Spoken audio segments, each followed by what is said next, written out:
बिल्कुल जनाब, तसनीफ अहमद मुगल साहब, मिर्ज़ा नबील साहब अल बुराक के ओनर है जनाब। हम इनके लिए नेक तमन्नाओं का इजहार करते हैं। और शीर मुगल साहब, अकील साहब, हलील साहब हमारे बहुत ही प्यारे अजीज़ भाई हैं, बैरून मुल्क मुकीम है। हम उनके लिए भी जनाब बेस्ट विशेस, नेक तमन्नाओं का इजहार करते हैं। वेलकम करता हूँ इन्फो अनलिमिटेड यूट्यूब चैनल पर। वेल जनाब, आज मैं मौजूद हूँ खारिया में।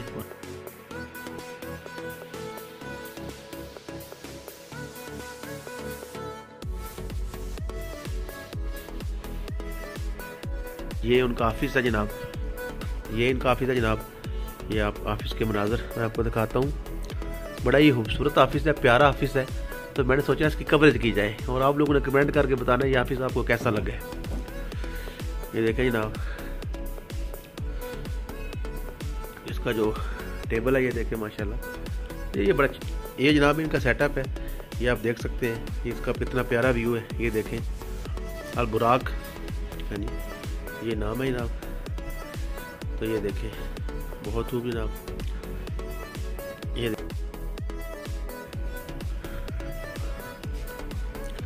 आप देख सकते हैं माशाल्लाह। तो हमारी बेस्ट विशेस है इनके लिए।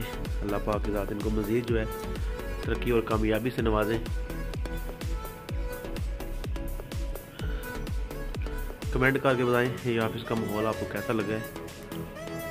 अल बुराक प्रॉपर्टी डीलर्स हर वाले से यहाँ पर बड़े अच्छे अरेंजमेंट्स हैं। खूबसूरत प्यारा ऑफिस है खारिया में जनाब। तो हम इनकी कामयाबी के लिए दुआ गो हैं। उम्मीद करता हूँ वीडियो आपको पसंद आई होगी। कमेंट करके अपनी राय का इजहार लाजमी करें। Thank you very much.